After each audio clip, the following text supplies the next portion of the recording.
የቤቱ ገዢዎች መገኘታቸውን አብርሃም ሲነግራት እጅግ በጣም ተናዳ ትገኛለች። ቤቱን ለመሸጥ ስታስብ አልነገርከኝም ነበር፣ አሁን ደግሞ ገዢ ተገኝቶም አልነገርከኝም። እኔ ልጅህን በወዴ እንደያዝኩኝ እረስተሃል እንዴ? ሚስትህ እኮ ነኝ በማለት እጅግ እየተናደደች ትገኛለች። ማርዳም ወደ ቤት መመለስ አለብኝ፣ ልጄን በናፍቆት መጉዳት የለብኝም፣ ልጄን ማግኘት አለ እያለች በር እያንኳኳች ትገኛለች።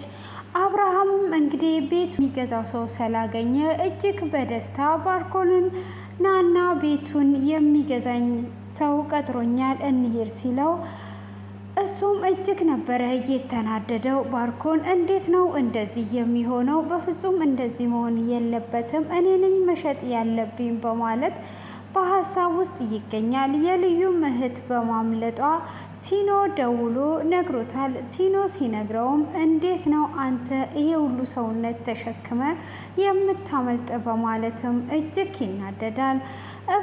እርብቃም እንግዲህ ኤፍሬም ብሩን አጥፍቶባት ስልኩን ዘግቶባት ይገኛል። ሰላም ውድ የተከበራችሁና የተወደዳችሁ ቤተሰቦቼ ቀጣዩን ክፍል ይዤላችሁ ቀርብ ያለው እስከ መጨረሻ እንድትከታተሉኝ ስል በአክብሮት ጋበዝኳችሁ። ስለምትከታተሉም ከልብ እያመሰገንኩኝ የባለፈውን ክፍል ትንሽ ላስታውሳችሁ።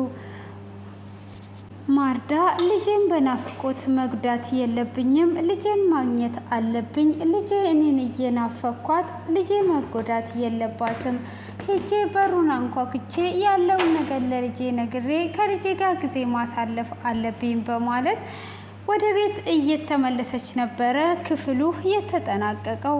ሆኖም እንደወሰነችውም ሄዳ በሩን ታንኳኳለች። እሷም በሩን ካንኳኳች በኋላ በሩ ሲንኳኳ እየሰማውም አብርሃም ነበረ። ልዩን ቢጠራትም ልዩ ልሰማው አልቻለችም። ልዩም ከርብቃ ጋር ስለነበረች እየሰማችውም አልነበረችም። ደጋግሞም ቢጠራት ምንም ልሰማ ስላልቻለች ቤቱን የሚገዛው ሰውዬ ደግሞ አብርሃምን እያወራው ነበረ። ይቅርታ አድርግልኝ፣ በር እየተንኳኳ ስለሆነ አንድ ጊዜ በሩን ከፍቼ አገኛለሁ፣ ደግሜ እደውላለሁ በማለት በሩን ሊከፍተው ይሄዳል። እሱም በሩን እንደከፈተ ምንም ነገር ሊያገኝ አልቻለም። እንዲህ አሁን በር ተንኳክቶ አልነበረ ወይ? ሕፃን ልጅ ነው ወይስ ምንድን ነው በሩ የተንኳኳ የነበረው? በማለትም እንግዲህ ስልኩን እያወራ ዞር ዞር ቢልም ማንንም ሊያገኝ አልቻለም። ማልዳም ከሩቅ እያየችው ነበረ። የኔ ጌታ የኔ ፍቅር ከስተህብኛል፣ በስንት ጊዜ አየሁ ጥዬ ኬርኩኝ በማለት በስስት አይኖቿ እያየችው አይዞክ የኔ ወንድም የኔ አባት እያለች እንግዲህ እያየችውም ነበረ። እሱም በፈገግታና በሳቅ ቤቱን የሚገዛው ሰውዬ ስለሆነ በደስታ እያወራው ነበረ። እንደዚህ ስትስቅ ነው የሚያምርብህ የኔ አባት፣ በጣም ከስተሃል፣ ሰውነት ሁሉ አልቋል፣ ምን ሆነክ ነው? አሞክ ነው ወይ? እያለች ከርቀት እያየችው እየተጽናናች ነበረ። እሱም እንግዲህ ወደ ውስጥ ሊገባ ስልኩን እያወራ ነበረ። ሆኖም ወደ ውስጥ ሲገባ ለምንድን ነው ወደ ውስጥ የምትገባው? መቼ አይቼ ጠገብኩ? በስንት ጊዜ ነው ያየው የኔ ፍቅር እያለች እንግዲህ ልጄንም ደግሞ እስከ ወደኛውስ ልለያት አይደለ ወይ? አሁን የለመደችውን ለምንድን ነው ልጄን የማሳዝናት? በማለትም እንግዲህ በሩን ካንኳኳች በኋላ ሀሳቧን ቀይራ ከርቀት እያያችው ነበረ። እንደዚህ ከርቀት ራሱ ማየቴ ለእኔ ትልቅ ነገር ነው። ስለዚህ ልጄንም መጉዳት አብርሃምንም መጉዳት የለብኝም፣ የኔ ጌታ ተጎድተህብኛል በማለት እንግዲህ እጅግ እያዘነች እያየችው ነበረ። ሆኖም እንግዲህ ሲገባባት እጅግ ነበረ ያዘነችው። ለምንድን ነው ወደ ውስጥ እየገባከው? እያለች ከልብ እያዘነችበት ነበረ። ሆኖም እንደዛውም ብታዝንም እሱም ወደ ውስጥ ቢገባም እንደዛው እንግዲህ ሀሳቧን ሳትቀይር ሳቤላንም ሳታገኛት እነሱም ሁለቱንም ከሩቅ በማየት ብቻ ወደ ቤቷ ተመልሷ ሄዳለች። ሆኖም እንግዲህ ዲና እንደተለመደው ሳቤላን እናት ሆንሻለሁ በማለት እንግዲህ ዋና መጫወታ ካርዴ ሳቤላ ናት በማለት ሳቤላንም ፀጉሯንም ሰርታ ልብሷንም ቀይራላት አደባብሳት የኔ ቆንጆ የኔ ልጅ የትም እንዳትሄጂ እዚሁ የአባትሽ ክፍል ተኚ ትላታለች። እሷም በጣም እጅግ ደስ በማለት እናትም ስለምትፈልግ እንደ እናትም እየሆነችላት ስለነበረ እንግዲህ በጣም ደስ ይላትና ሳቤላም እሺ በማለት ክፍል ውስጥ ትቀመጣለች። ሆኖም እንግዲህ ባርኮንም አሁን ላይ ቤቱን የሚገዛው ሰውዬ መገኘቱን አብርሃም ስለነገረው እጅግ አዝኗል። እኔ ነኝ ይሄንን ቤት መሸጥ ያለብኝ፣ በፍጹም ይሄ ሁሉ ነገሮቼ ሲበላሹ ዝም ብዬ ማየት የለብኝም ብሎ እንግዲህ ፎቅ ላይ እየተንቆራጠጠ እንዴት ሊበላሽብኝ ቻለ? አብርሃም ነገሮቼን አበላሽታል፣ እቅዴን አበላሽታል፣ በፍጹም ይሄንን አልተውም እያለ ሳለ እንግዲህ ሲኖ ይደውልለታል። ሲኖም ሲደውልለት ለምንድን ነው አንተ ስልክ የማታነሳው ብሎ ሲለው ችግር ተፈጥሯል ብሎ ይለዋል። የምን ችግር ነው ደግሞ የተፈጠረው በማለትም ሲለው ልጅቷ አመልጣኛለች ብሎ ይለዋል። ይሄንን የሚመስል ሰውነት ተሸክመ እንዴት ነው አንድ ሴት ልጅ መያዝ ያቃተ? እንዴት ነው ያመለጠች? በማለትም ሲለው እንግዲህ ተጠቅማብኝ ነው ብሎ ይለዋል። እሱም አለቅህም ብቻ እች ልጅ አትገኝና የማደርግህን አንተ ታውቃለህ፣ በፍጹም አለቅህም ብሎ ይለዋል። አለቃ ትገኛለች፣ የትም አትሄድም፣ ለአሁን ብቻ ነው ያመለጠችኝ በማለት እንግዲህ ባርኮንን ይለዋል። ባርኮም እውነት እሷ አምልጣ ከቀረች እንደማይለቀው ይዝትበትና አሁን መጣሁ በልፈልጋት የትም እንዳትገባ አገኛት ብሎ ይለዋል።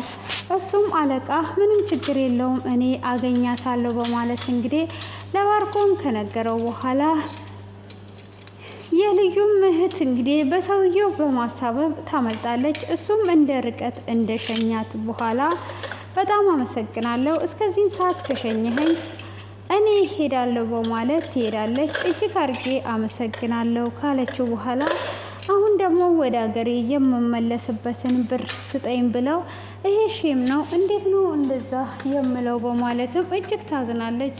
ሆኖም እንደዛ ከምለው ለምን ስልክ ጠይቄው እህቴ ጋር አልደውልም በማለት እንግዲህ ስልክ ትጠይቀዋለች። እሷም ስልክ በምትጠይቀው ሰዓት እሺ በማለትም ምን ፈልገሽ ነው? የምትፈልጊውን ነገር ሁሉ ጠይቂኝ ብሎ ይላታል። እሷም እኔ የምፈልገው ስልክ ነው ብላ ትለዋለች። ወይ ለዚህ ለቀላሉ ነው እንዴ የተጨነቅሽው? እንቺ ደውይበት ብሎ ይላታል። እሷም እሺ በማለት ትደውላለች። ስትደውልም የልዩ ስልክ አይሰራም ነበረ። ግራ ገብቷት እንዴት አደርጋለሁም በማለት እንግዲህ ሸም ስለያዛት ምንም ብር ሳትጠይቀው ዝም ብላ እየተጓዘች ትገኛለች። ሆኖም እንግዲህ ሲኖ እንደምትገኝ ተስፋ አደረገ እንጂ ሊያገኛት አልቻለም። እንግዲህ ልዩም ቁልጭ ስላላነሳላት እጅግ በጣም አዝኗለች። እጅግም እያለቀሰች ነው። እኔ ራስ ወዳጅ ነኝ እንዴ ብላ ዶክተር እርብቃንም ስትጠይቃት በፍጹም አይደለሽም፣ አንቺ እኮ ራስ ወዳጅ ስላልሆንሽ ነው እና አብርሃምንም እንደዚህ እየጠበቅሽ ያለሽው በማለት ስትላትም ቁልጭ እኮ ራስ ወዳጅ አለኝ ብላ ትላታለች። እሱም እያለቀሰ ስትል አታልቅሺ፣ አሁን ታናግሪዋለሽ፣ ካልሆነም ደግሞ እኔ አናግረዋለሁ፣ ምንም ነገር አታስቢ ብላ ታጽናናታለች። እሷም እሺ በማለት እንግዲህ ትሄዳለች። ሆኖም እዛው ቁጭ ብላ እያለ ስልክ ይደወላል። እሷም ስልኩ ማን እንደሆነ ሳታይ የእርብቃ አባት ሲደውል ቁልጭ መስሎ ቁልጭ አንዴ ላስረዳህ ይቅርታ አድርግልኝ እያለች ስትማጸነው ምንም አይነት ስልኩን ልብ ብላ አላየችም ነበረ። ሆኖም የእርብቃ አባት እንደሆነ ይነግራታል። እሷም አባትሽ ነው ይቅርታ አድርጊልኝ ሳላይ ነው ብላ ስትላት ምንም ችግር የለውም አባዬ ሰላም ነው ወይ ብላ ስትል እሷም ሰላም ነኝ ብሎ ካላት በኋላ ገጠር እንዴት ነው በማለት ይጠይቃታል። ያው እሷ ገጠር ነኝ ብላው ስለነበረ አሪፍ ነው የሚቸግርሽ ነገር አለ ወይ ብሎም ከጠያየቃት በኋላ ምንም ነገር የለም ብሎ ይላታል ትለዋለች። እሱም ብር እንደሚያስፈልገው ይነግራታል።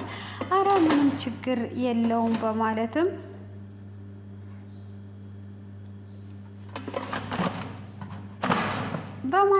እንግዲህ ምን ያህል ብር ነው አባቴ የምትፈልገው አስገባልሃለሁ በማለት ትለዋለች። እሱም 150 ሺህ ብር አሁኑኑ ያስፈልገኛል በማለት ይላታል። እሺ 150 ሺህ ብር የሚያስፈልግ ከሆነ ምንም ችግር የለውም መቼ ነው የምትፈልገው በማለትም ስትጠይቀው አሁን ዛሬ ነው የምፈልገው ይላታል። እሺ በቃ አባዬ አሁን አስገባልሃለሁ ብላ ፍቅረኛዋ ኤፍሬም ጋር ትደውላለች። እሷም ስትደውልለት እንግዲህ ብሩን ትጠይቀዋለች። እሷም ብሩን በምትጠይቅበት ሰዓት ምንድነው እየፈለግሽው ብሎ ሲላትም አባዬ 150 ሺህ ብር አስገቢልኝ ብሎኛል ያንን ብር እንድታስገባለት ነው በማለትም ትጠይቀዋለች። እሱም ምንም ችግር የለውም ብሎ ይላታል። ግን አሁን ነው ወይ የፈለግሽው ብሎ ሲላት አዎ አሁን ነው የፈለግኩት በማለት ትለዋለች። እሱም እንግዲህ እጅግ ይደነግጣል። ይሄንን ብር ኬታ መቼ ነው የማስገባላት? አሁን ምን አይነት ምክንያት ልስጣት? ብሩን በቁማር ጨርሻዋለሁ። አሁን በቃ ነቃችብኝ ማለት ነው ወይ በማለት እንግዲህ እጅግ ይጨነቃል። እኔ እኮ ለወደፊት ህይወታችን ብዬ ነው እንጂ በአጠቃላዩን ብሩን ራሱ ላስገባልሽ እኮ እችላለሁ። ለምንድን ነው እሱ አንቺ እንዲህ የምትይኝ በማለት እንግዲህ ይናገራታል። እሷም በቃ እንደዛ ካልከማ ሁሉንም ብር አስገባልኝ ትለዋለች። እሱም እጅግ ይደነግጥና ስልኩን በመሀል ወደታች አድርጎ እንዴት ነው የምሆነው በቃ በማለት ግራ ይገባዋል። እሷም እስከ 2 ሰዓት ለተወሰነ ሰዓት ጠብቂኝ ብሎ ይላታል። እሷም ምንም አይነት ሰዓት አልጠብቅም ካለችው በኋላ አውቄ ነው ፕራንክ ነው የአባቴን ብቻ አስገባ ትለዋለች። እኔ እንደዚህ አይነት ቀልድ አይመቸኝም ሁሉንም ይዤ ነው የምመጣው ብሎ ሲላት ይዘህ ከመጣህማ እንጣላለን በማለት ትለዋለች። እሱም በፍጹም ይዤልሽ እመጣለሁ በማለት ይላታል። እሷም ይዘህ ከመጣህ ስለምንጣላ ይዘህ እንዳትመጣ ትለዋለች። እሱም እንግዲህ በደስታ ሊሰነባበታ ሲል የአባዬን ብር እንዳትረሳ የአባዬን ብር ይዘህ ና ብላ ትለዋለች። እሱም እንግዲህ እሺ በማለት ይላታል። የአባቷን ብር ይዞ እንደሚመጣ ከተነጋገሩ በኋላ ስልኩን ይዘጋል ማለት ነው። አብርሃምም እንግዲህ የሚገዛው ሰው ስለቀጠረው አሁን ሊሄድ ነው ብሎ ባርኮንን አብረን እንሄድ ብሎ ሲል ባርኮንም እኔ አይመቸኝም አልሄድም ብሎ ይለዋል። እንዴት ነው የማይመች? በቃ ከሳቤላ የሚበልጥ ነገር አለ ወይ ብሎ ይለዋል። እሱም ስልክ ተደውሎልኝ ቀጠሮ አለኝ ብሎ ሲለው ታዲያ እንዴት ከሳቤላ የሚበልጥ ነገር ይኖርሃል? እኔ በራሴ ቤት ራሴ የፈለኩትን ነገር ማድረግ እችላለሁ። በራሴ ቤት ማንም ሰው አገባውን በቃ አንተም ወደ ፈለክበት መሄድ ትችላለህ ብሎ ሲለውም አይ በቃ ሀሳቤን ቀይሬያለሁ አብረን እንሄዳለን በማለትም ይለዋል ማለት ነው። እሱም ካልሆነ አንተ ሀሳብን አትቀይር እኔ ራሴ ማድረግ እችላለሁ እኔ እንድትረዳኝ ፈልጌ ነው እንጂ ሕፃን ልጅ እኮ አይደለሁም በማለት ይናገረዋል። እሱም አይ እንደዛ አስቤ ሳይሆን አንተ ቀጠሮ ስለነበረኝ ነው። እውነት ነው ከሳቤላ የሚበልጥ ነገር የለም ስለዚህ አብረን እንሄዳለን ብሎ ይለዋል። እሱም እሺ በማለት እንግዲህ ይስማሙና ለመሄድም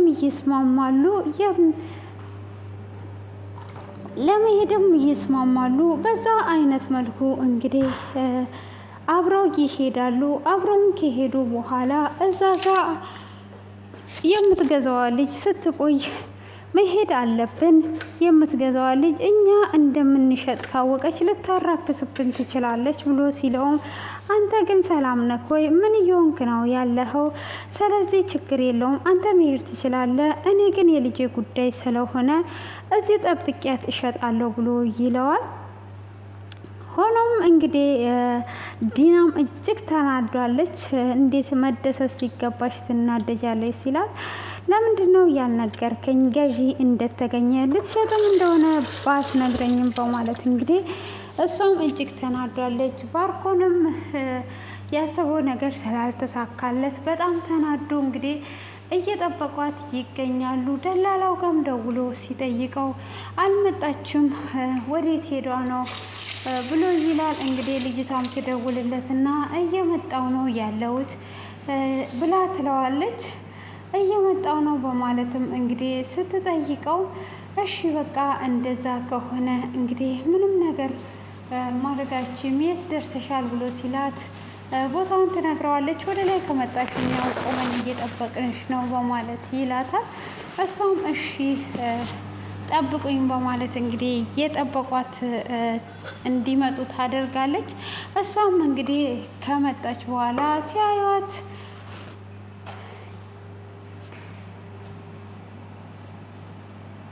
የሳቤላ አክስት ነበረች።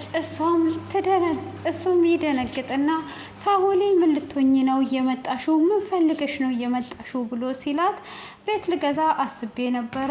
ሆኖም ደላላዎቹን ስነግራቸው አንተ ቤት እንደምትሸጥ ነገሩኝ። ስለዛ አሁን ቤቱን ልገዛ ነው ብላ ትለዋለች። በፍጹም እኔ በህይወት እያለው በእህቴ ንብረት እንድትጫወት እንድትጨፍር በፍጹም አልፈቅድልህም በማለትም ትናገረዋለች። እሷም እንዴት ነው እንደዚህ የምትናገረው? እኔ ቤቱ ያንቺ አይደለም፣ የልጄና የኔና የባለቤቴ ብቻ ነን። ስለዚህ ምንም ነገር አያገባሽም በማለትም ይመልስላታል። እሷም በፍጹም እኔ በህይወት እያለሁ ይሄንን ቤት አትሸጠውም ብላ ትለዋለች። እሱም እንግዲህ እጅግ በመናደድ ይሄዳል። ባርኮንም በዚህን ሰዓት ለምንድን ነው ከዚች ሴትዮ ጋር አብርሃም እየተጣላው እንደዚህ ጥላቻ ውስጥ እየገባው በማለት እንግዲህ እየገመገመው ይገኛል ማለት ነው። እንግዲህ አሁን ከእሷ ጋር ስምምነት ለማድረግ ይመስለኛል እንግዲህ ለምንድን ነው አብርሃምን እየጠላችሁ በማለት እያሰበ ይገኛል።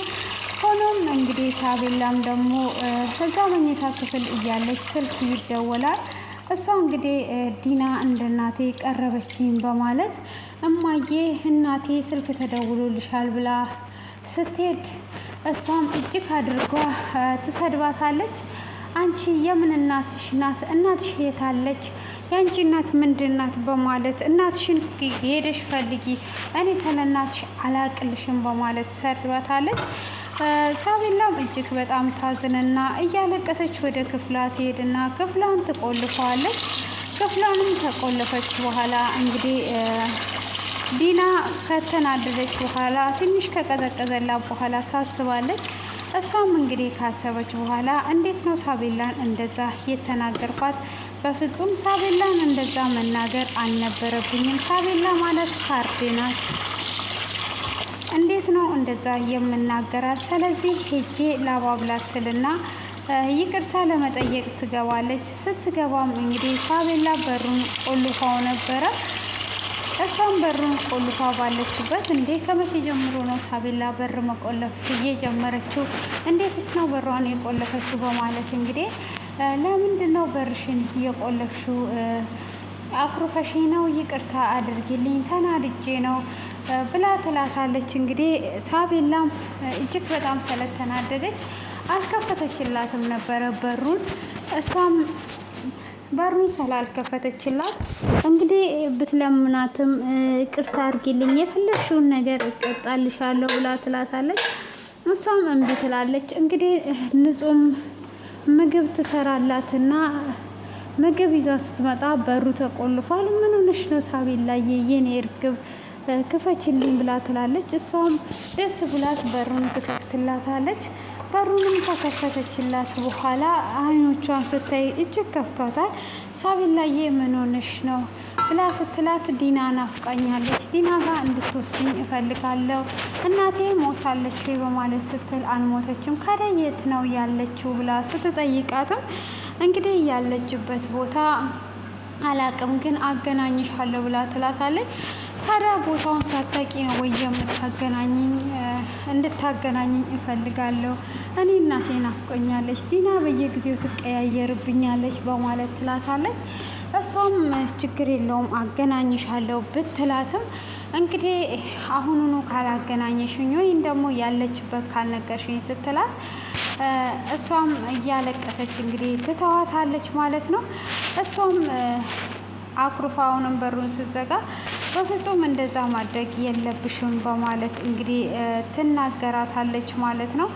በዛ አይነት መልኩ እናቴን እፈልጋለሁ ብላ እንግዲህ ንጹንም አኩርፋታለች። ሳቢላ አሁን ላይ እጅግ በጣም አዝኗ ትገኛለች። ሆኖም እንግዲህ ዲናው በመቀያየሯ እሷም እናቷን እንደምትፈልግ እየተናገረች ነው። እንግዲህ እናቷን እንደዚህም አጥብቃ ፈልጓ እናቷ በሕይወት እንዳለች አይቷታለች። እንግዲህ የርብቃ አክስት ነኝ በማለት ነበረ እየተዋወቀቻት። እንግዲህ መጨረሻው ምን እንደሚሆን በጉጉት የምንጠብቅ ይሆናል። ሳቢላ አክራዋለች። አሁን ላይ እናቴን ነው የምፈልገው እያለች ትገኛለች ማለት ነው። ቀጣይን ክፍል ይዤ እቀርባለሁ።